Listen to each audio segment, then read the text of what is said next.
एक परिवार को पारिवारिक कार्यक्रम में जाना था। उन्हें ज़रूरत थी एक गाड़ी की और गाड़ी के लिए एक ड्राइवर को फ़ोन किया जाता है। जैसे ड्राइवर आता है उसकी आदत बहुत अच्छी लगती है और ड्राइवर को भी उस परिवार की आदत बहुत ज़्यादा अच्छी लगती है। उसके बाद ड्राइवर जब जाता है तो कहता है कि बहन जी, अगर कभी भविष्य में मेरी ज़रूरत हो तो आप मुझे ही बुलाना। अगली बार जब जाने का नंबर आता है तो फिर उसी ड्राइवर को बुलाया जाता है। वो अपनी कार लेके आता है, लेकिन इस बार उसकी कार में एक नया सदस्य था। 13 साल की वो लड़की, उस लड़की को देखते ही ड्राइवर को उससे प्यार हो जाता है। लेकिन जब उस लड़की के बारे में जानता है, उसके बारे में पूछता है, तो उसकी उम्र अभी लगभग 13 साल के आसपास होती है। लेकिन किसी सी लड़की से शादी करने के लिए एक सही उम्र होती है 18 साल। अब ड्राइवर ने उसका इंतज़ार करना शुरू कर दिया कि वो 18 साल की कब होगी। लेकिन ड्राइवर ने पहले ही अपने प्यार का उससे इजहार कर दिया था। अब इंतज़ार था उन दोनों को कि वो लड़की 18 साल की हो जाएगी, ड्राइवर के साथ हमेशा हमेशा के लिए एक हो जाएगी। लेकिन इस बीच में उस लड़की का कत्ल हो जाता है और जब कत्ल का खुलासा होता है तो लोगों को यकीन नहीं हो रहा था कि आखिरकार कत्ल की ये वजह हो सकती है। आदाब, नमस्कार, सत श्री अकाल। मैं उस्मान सैफी। आज की जो सच्ची घटना मैं आपको सुनाने जा रहा हूँ, ये सच्ची घटना है राजस्थान प्रदेश का एक ज़िला है श्री गंगानगर, और श्री गंगानगर का एक थाना लगता है केसरी सिंहपुर। दरअसल वार्ड नंबर 5 की रहने वाली एक महिला जिसका नाम शोभा देवी होता है। शोभा देवी 17 सितंबर 2019 को थाने में जाती है और जाने के बाद हाथ जोड़ते हुए, गिड़गिड़ाते हुए, रिक्वेस्ट करते हुए कहती है कि थानेदार साहब, आज उसकी बेटी श्री गंगानगर गई थी, उसके एग्ज़ाम आने वाले हैं, उसका आई कार्ड लेने गई थी, लेकिन वापस लौट कर नहीं आई। मेरी बेटी को ढूंढने में मदद कर दीजिए। जब बार बार वो रिक्वेस्ट कर रही है तो थानेदार कहते हैं कि आप परेशान मत होइए, हम अपनी तरफ से पूरा पूरा प्रयास करते हैं। लड़की के पास कोई ऐसा कोई नंबर वगैरह तो था नहीं, लेकिन अब ऐसी स्थिति में जब कोई सुराग नहीं था तो पुलिस ने एक तहरीर ली और तहरीर लेने के बाद गुमशुदगी दर्ज कर ली। लेकिन पुलिस ने इस मामले में उतनी कोशिश नहीं की थी जितना पुलिस को ईमानदारी से कोशिश करनी चाहिए थी। माँ हर दूसरे दिन, चौथे दिन, 5वें दिन जब भी उसे मौका मिलता था पुलिस से संपर्क साधती थी और अपनी बेटी की वापसी की एक उम्मीद लगाए बैठी थी। कब धीरे धीरे वक्त आगे गुजरने लगता है पता ही नहीं चलता, और लगभग 7 महीने जब इस घटनाक्रम को बीत जाते हैं तब पुलिस के लिए ये फाइल लगातार दबती चली जाती है, फाइल धूल फांकने लगती है और घर वाले भी अब कहीं ना कहीं हार थक कर अपने घर बैठ चुके थे। लेकिन इसी बीच में जो ये सोमा देवी होता है, उसका बेटे का नाम विक्रम होता है। विक्रम का एक दोस्त होता है और उस दोस्त के पास एक फ्रेंड रिक्वेस्ट आती है फेसबुक पर, और फ्रेंड रिक्वेस्ट आती है रवि नाम के एक लड़के की। उस रिक्वेस्ट को वो स्वीकार कर लेता है। स्वीकार करने के बाद आराम से देखने लगता है, उसकी प्रोफाइल वगैरह चेक करता है। लेकिन ऐसे ही करते करते जब कई दिन बीत जाते हैं तो पता चलता है कि एक लड़की जिसका नाम अनुजा होता है, अनुजा अपने भाई के साथ खड़ी हुई है और उसी रवि नाम के लड़के की जो फेसबुक होती है उसी के प्रोफाइल पर उसका फ़ोटो लगा हुआ था। एक बार को तो उसे यकीन नहीं हो रहा था कि ये लड़की आखिरकार रवि नाम के इस लड़के के फ़ोटो पे कर क्या रही है। तभी उसने उस चीज़ को भुलाने की कोशिश की, क्योंकि जैसे उसने दोबारा से देखा तो वो फ़ोटो बदल चुका था। लेकिन 1-2 दिन फिर से बीत जाते हैं और जैसे 1-2 दिन फिर से बीतते हैं तो एक बार फिर से अनुजा का फ़ोटो उसी रवि नाम के लड़के के प्रोफाइल पिक्चर पर लगा हुआ था। जैसे फेसबुक पर उसने फिर देखा, अब वो लड़का थोड़ा परेशान हो जाता है। तुरंत ही अपने दोस्त विक्रम के पास जाता है और विक्रम से जाकर कहता है कि विक्रम देखो, ऐसा लगता है जैसे कि ये तुम्हारी बहन अनुजा हो। और जैसे ही अनुजा की फ़ोटो दिखाया जाता है, विक्रम अपनी माँ के यानी कि सोमा के पास लेके जाता है और सोमा देवी से कहता है कि माँ, ऐसा लग रहा है जैसे कि ये तो अपनी अनुजा हो। अब अनुजा के बारे में थोड़ी सी एक सुराग मिला था। 7 महीने के बाद आखिरकार उन्होंने उस फोटो के बाद जो भी प्रोफाइल था उसको चेक करना शुरू किया, लेकिन प्रोफाइल से कुछ ऐसी जानकारी मिल नहीं पा रही थी जिसके आधार पर वो अपनी बेटी तक पहुंच सकें। आखिरकार उसमें एक नंबर था, उस नंबर पर जब फ़ोन करने की कोशिश की गई तो वो नंबर बंद निकला। साथ ही उस पर व्हाट्सएप चल रहा था, लेकिन व्हाट्सएप पर भी कोई किसी तरह का रेस्पॉन्स नहीं आ रहा था। परिवार वाले थोड़ा परेशान हो जाते हैं, उनकी चिंता बढ़ने लगती है। अब उन्हें कहीं ना कहीं ऐसे एक अप्रिय घटना के बारे में कुछ ऐसा लग रहा था कि कुछ ना कुछ तो ऐसा हुआ है कि जिससे क्या शायद कोई बुरा हुआ है। तभी परिवार के लोग सीधा पुलिस के पास जाते हैं। पुलिस के पास जाने के बाद कहते हैं कि एक नंबर है जो हमें फेसबुक से मिला है, इसकी प्रोफाइल पर लगातार उनकी बेटी के फ़ोटो 1-2 बार आ चुके हैं, इसलिए आपको कुछ कार्रवाई करनी चाहिए। पुलिस 7 महीने के बाद जागती है। जागने के बाद जो नंबर दिया गया था उस नंबर का CDR यानी कि कॉल डेटा रिकॉर्ड निकलवाया जाता है, और कॉल डेटा रिकॉर्ड निकलवाने के बाद पता चलता है कि 11Q एक गाँव है, उस गाँव के रहने वाले कई लोगों से उस नंबर पर बातचीत हुई थी। अब पुलिस सीधा 11Q उस गाँव जाती है। गाँव जाने के बाद लोगों से बातचीत करती है तो पता चलता है कि कई ड्राइवर हैं, कई गाँव के लोग हैं जिन लोगों की उस नंबर पर बातचीत चल रही थी, और वो नंबर था रमेश नाम के एक लड़के का। रमेश नाम के उस लड़के से क्या बातचीत चल रही थी, कहाँ, तो जब उन लगातार उन Q11 जो गांव था उनसे जब पूछा जाता है तो वो कहते हैं कि ये हमारा दोस्त है, अब कहाँ मिलेगा और किस हाल में है, तो वो कहते हैं कि हमारा इससे कोई संपर्क नहीं है। लेकिन पुलिस जब सख्ती से अपने तरीके से बातचीत करती है तो आखिरकार वो लोग टूट जाते हैं। बताते हैं कि रमेश इस वक्त आपको चंडीगढ़ में मिलेगा। पुलिस ने जाल बिछाया और जाल बिछाने के बाद आखिरकार रमेश को पकड़ ही लिया। रमेश जैसे ही पुलिस के हत्थे चढ़ता है तो रमेश को देखते ही खासकर लड़की की जो माँ होती है, इसका नाम सोमा देवी होता है, वो कहती है कि ये तो रमेश है, ये तो ड्राइवर था, ये तो हमारे घर पर आता जाता था। अब माँ रो रो कर बुरा हाल था, अपनी बेटी के बारे में बार बार उससे पूछ रही थी कि मेरी बेटी कहाँ है। शुरुआत में तो उसने इधर उधर की बातें बताना शुरू कर दिया, लेकिन पुलिस ने जब अपने तरीके से सख्ती से पूछताछ करने की कोशिश की तब उसने कहानी बताई। उसने कहा कि करीब 5 साल तक उस लड़की का उसने इंतज़ार किया था। पहली बार जब इस घर पे बुलाया गया था एक पारिवारिक कार्यक्रम में, जब अपनी गाड़ी लेकर गया था, उस दिन तो कुछ नहीं, लेकिन परिवार की आदत अच्छी लगती है। वो सोमा देवी से कहता है कि बहन जी, आप मेरी बड़ी बहन की तरह हैं, अगर आपको कोई एतराज़ ना हो, कभी भविष्य में आपको कहीं जाना हो तो आप एक काम करना, मुझे ही कॉल करना, मुझे ही लेके चलना। जैसे ही सोमा देवी ने ये बात सुनी, रमेश की बातें उन्हें अच्छी लगी। उन्होंने कहा कि भाई तुम परेशान मत हो, इसलिए अगली बार कभी जाएंगे तो हम तुम्हें ही साथ लेके जाएंगे। आखिरकार वो अगली बार जाते हैं तो रमेश को साथ लेके जाती है, लेकिन अगली बार में नज़र पड़ जाती है उसकी बेटी पर। बेटी थी उस वक्त 13 साल की, और 13 साल की उस बेटी को देखते ही रमेश लट्टू हो जाता है, उस पर फिदा हो जाता है। अब वो उससे बातचीत करना शुरू कर देता है, उससे नज़दीकियाँ बढ़ाना शुरू कर देता है। जैसे जैसे कभी मौका मिलता था वो उनके घर भी आना जाना शुरू कर देता है। घर आता था, जो सोमा देवी है उसको अपनी बहन बताया करता था, धर्म बहन बोला करता था, और बाकी जो उनकी बेटी थी उसको भांजी, और बेटे को भी अपने भांजे के रूप में वो प्यार करने लगता है। यानी कि वो लड़की भी उसको मामा कह के बुलाया करती थी, लेकिन उसने अपने प्यार का इजहार कर देता है। कहता है कि तुम अभी छोटी हो, लेकिन मैं तुमसे बहुत प्यार करता हूँ, जब तुम बड़ी हो जाओगी तो तुमसे शादी कर लूँगा। रमेश ने जब इस तरह की उससे लड़की से बातचीत की तो लड़की को भी लगता है कि कुछ अच्छा सा लगता है, उससे वो बातचीत करने लगती है। बातचीत जब करती थी, जब घर को कोई नहीं होता था तो वो अकेले अकेले काफ़ी देर तक ऐसी बातचीत करते थे। लड़की भी फ़ोन पर जब मौका मिलता था तब काफ़ी देर बात करती थी। घर वालों को इससे कोई एतराज़ नहीं था। एतराज़ इसलिए नहीं था क्योंकि उनके मन में किस तरह की कोई शंका नहीं थी, और रमेश के मन में कुछ ना कुछ पल रहा था, और इसके लिए उसने 5 साल तक लगातार इंतज़ार किया। और वो इंतज़ार ख़त्म होता है सितंबर 2019 में।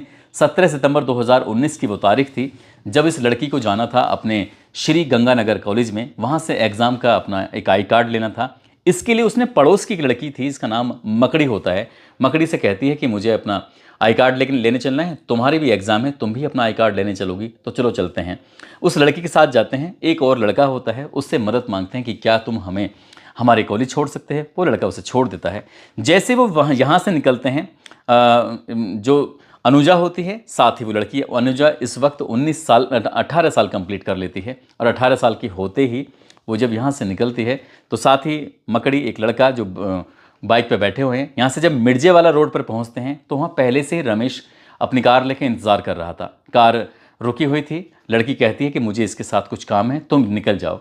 वो दोनों, यानी कि जो लड़का है और मकड़ी है, वो वहाँ से निकल जाते हैं, और निकलने के बाद अब अनुजा उस रमेश जो ड्राइवर होता है उसके साथ वो चल देती है, उसकी कार में बैठती है। यहाँ से निकलने के बाद इन्हें जाना था श्री गंगानगर मटका चौक की तरफ होते हुए। जैसे वहाँ पहुँचते हैं तो पहले से ही 7 या 8 लड़के होते हैं, कार को रोक लेते हैं, और जैसे ही कार रुकती है, रुकने के बाद उस ड्राइवर से कहते हैं कि तुमसे बात करनी है। ड्राइवर जैसे ही गाड़ी रोकता है, खिड़की खोलने की कोशिश करता है, उस ड्राइवर को पकड़ते हैं, और पकड़ने के बाद उसको बुरी तरह से पीटना शुरू कर देते हैं। इस वक्त गाड़ी के अंदर अनुजा बैठी हुई थी, उसने गाड़ी से निकलने में कोई अपने दिलचस्पी नहीं दिखाई, और इसी बीच में जब लड़कों ने उसे पीटना शुरू कर दिया और पीटते पीटते कहा कि तुम इस लड़की को कहाँ लेके जा रहे हो। अब वो बड़ा परेशान हो जाता है, सोचने पर मजबूर हो जाता है कि आखिरकार इस बात की तो किसी को कोई जानकारी ही नहीं थी, आखिरकार इस लड़की के बारे में इन लोगों को कैसे पता चला। वो किसी तरकीब से उनसे 7-8 लड़कों से छूटता है। रमेश छूट कर अपनी गाड़ी में बैठता है, और गाड़ी को स्टार्ट करके वहाँ से जितनी भी तेज़ वहाँ से अपनी कार को भगा सकता था, वहाँ से भाग सकता था, भागने की कोशिश करता है। हालांकि उन लड़कों ने इस ड्राइवर का, उस लड़की का पीछा करने की कोशिश की, लेकिन वो ड्राइवर और उस लड़की को पकड़ ही नहीं पाए। आखिरकार किसी तरह से भागकर वो मोहनपुरा गांव के पास पहुंच जाते हैं। वहाँ पर पास में एक नहर होती है। अब लड़का लड़की यानी कि ड्राइवर और वो लड़की जो आपस में बातचीत करते हैं, तब लड़की साफ साफ कह देती है कि मैं तुमसे तो प्यार करती ही नहीं, मैं तो मोनू से प्यार करती हूँ। ये मोनू बीच में कहाँ से आ गया? जब ड्राइवर पूछता है, वो कहती है कि वो मेरे कॉलेज में ही पढ़ता है और उन 7-8 लड़कों में मोनू भी था। जब तुम गाड़ी चला रहे थे उस वक्त मैं फ़ोन करके अपने दोस्त को बुला रही थी कि हम लोग इस रास्ते से गुजर रहे हैं, यानी कि मटका चौक की तरफ से निकलेंगे, तुम हमें पहले से ही रोक लेना।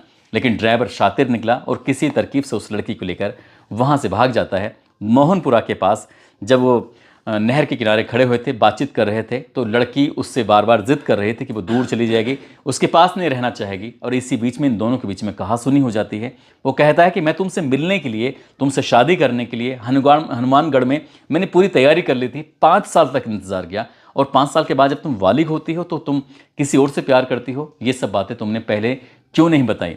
जब ये बातचीत होती है तो कहती है कि वो प्यार तो तुमसे करती ही नहीं थी, तुम्हें तो सिर्फ धोखे में रखना चाहती थी। और वैसे भी मोनू यानी कि जिस लड़के से प्यार करती थी, उस लड़के के बारे में बताया, लड़के को बताया कि जो ये है रमेश, वो उसका मामा है, यानी कि माँ का मुंह बोला भाई है। जब ये लड़का भी इस बात को सुनता है रमेश, तो उससे बड़ा गुस्सा आता है। लड़की किनारे पे खड़ी हुई थी, उसे मौका मिलते ही उस लड़की को धक्का देता है, और जैसे ही धक्का दे दिया वो लड़की नहर में जाकर गिर जाती है। नहर का जो पानी था वो तेज़ बहाव से बह रहा था, वो लड़की उस पानी में बह जाती है और बह के उसकी मौत हो जाती है। अब ये जब अपनी आंखों से देख रहा है उस लड़की को डूबते हुए, रमेश ने सोचा कि अगर मैं यहाँ रहूँगा तो पकड़ा जाऊँगा। जो उसके पास मोबाइल होते हैं उन मोबाइलों को भी वो उस पानी में फेंक देता है और वहाँ से निकल जाता है, सीधा बीकानेर जाता है। बीकानेर में लगभग 3 महीने के आसपास वहाँ रुकता है और वहाँ से निकलकर सीधा चंडीगढ़ पहुंच जाता है। यहाँ भी वो ड्राइवरी करता था, बीकानेर में भी, और चंडीगढ़ में भी ड्राइवरी का काम करना शुरू कर देता है। लेकिन उसने एक नए नंबर निकाले, नया मोबाइल ख़रीदा और अपने ही गांव के लोगों से संपर्क में आ जाता है, उनसे बातचीत करता है। और उसको बार बार अच्छा लगता था उस लड़की को देखना, उसके तरफ वो बहुत ज़्यादा आकर्षित था। इसलिए अपनी जो चाहे वो व्हाट्सएप की प्रोफाइल पिक्चर हो या फिर फेसबुक की प्रोफाइल पिक्चर हो, और फेसबुक की प्रोफाइल में और व्हाट्सएप की प्रोफाइल में हमेशा उस लड़की की कभी ना कभी तस्वीर लगाया करता था। और एक दिन एक लड़के को रिक्वेस्ट चली जाती है, अब वो लड़का इस रिक्वेस्ट को स्वीकार कर लेता है और वहीं से इस रमेश की कहानी लोगों के सामने आ जाती है। उधर जब पुलिस ने इस मामले की जांच पड़ताल करना शुरू किया कि क्या उस वक्त उस दौर में कोई लाश मिली थी, तो पुलिस को वाकई एक लाश मिली थी। इस हत्याकांड के ठीक 3 दिन के बाद जब पुलिस को लाश मिलती है, लाश के जो शरीर पर कपड़े थे वो भी पुलिस ने अपने पास रख लिए थे। साथ ही जो उसके ऊपर सामान मिला था वो सामान भी अपने पास रख लिया गया था। और जिस थाने में, जिस इलाके में वो लाश मिली थी, जब पुलिस ने वाकई पुलिस से संपर्क किया तो उसके बाद उसके घर वालों ने इन कपड़ों के आधार पर पहचान लिया कि ये तो उनकी बेटी ही थी। पुलिस ने जब 72 घंटे तक परिवार वालों का इंतजार किया, अखबारों में खबर छपवाई, सोशल मीडिया पर जानकारी दी, लेकिन परिवार के लोगों तक वो न्यूज़ पहुंच नहीं पा रही थी। इसलिए उस लड़की का फिर पुलिस ने अपनी तरीके से अंतिम संस्कार कर दिया था और 7 महीने के बाद इस हत्याकांड का खुलासा हो जाता है। 26 जून 2020 को पुलिस न केवल इस घटनाक्रम का खुलासा करती है, बल्कि जो आरोपी ड्राइवर होता है रमेश, उसको गिरफ्तार करके जेल भेज देती है। फिलहाल ये मामला कोर्ट में विचाराधीन चल रहा है और पुलिस इस मामले में चार्जशीट लगाकर आरोपी को कम से कम समय में सज़ा दिलाने की फिराक में है, कोशिश में है, ताकि समाज में संदेश जा सके कि बुरा काम करने वालों का बुरा ही नतीजा होता है। दोस्तों, इस पूरे घटनाक्रम को सुनाने का उद्देश्य किसी को परेशान करना नहीं है, किसी का दिल दुखाना नहीं है, बल्कि आपको जागरूक करना है, आपको सचेत करना है। साथ ही ये भी बताना है कि जिस तरह से ड्राइवर ने परिवार के दिल में जगह बनाई, जगह बनाकर एक रिश्ता कायम किया, वो उस घर की जो मालकिन थी उसको बहन बोलता था और ख़ुद को वो मामा बुलवाया करता था, फिर भी उनकी बेटी से वो प्यार कर बैठता है। 5 साल तक इंतज़ार करता है कि जब वो बालिग हो जाएगी उसे लेके भाग जाएगा, उसके साथ शादी करेगा। लेकिन वो लड़की भी काफ़ी शातिर थी, वो एक लड़के से प्यार करती थी और वो अपने बालिग होने का इंतज़ार कर रही थी ताकि मोनू के साथ भाग सके और उसके साथ ज़िंदगी बिता सके।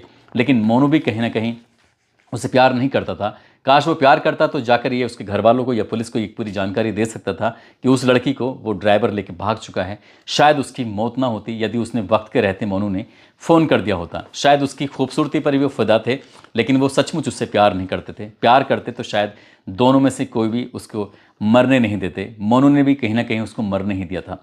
हालांकि पुलिस ने उस लड़की यानी कि मकड़ी और साथ ही वो जो लड़का लेके जाता है उससे पूछताछ की थी तो इस रमेश का ही नाम सामने आता है। लेकिन पुलिस ने उतनी शिद्दत से उस रमेश को नहीं ढूंढा था जितनी शिद्दत से जो प्रोफाइल पिक्चर देखने के बाद उसको तलाश किया गया था। दोस्तों, जाते जाते आयांश सक्सेना हैं, साथ ही साहिबा जाफरीन हैं जो कि चंदौली के रहने वाली हैं। आज इनका जन्मदिन है, इनको जन्मदिन की ढेरों सारी शुभकामनाएं, बहुत बहुत मुबारकबाद। साथ ही जितेंद्र माहौर हैं, आज इनकी शादी की सालगिरह है। उनको शादी की सालगिरह की बहुत बहुत शुभकामनाएं, बहुत बहुत मुबारकबाद।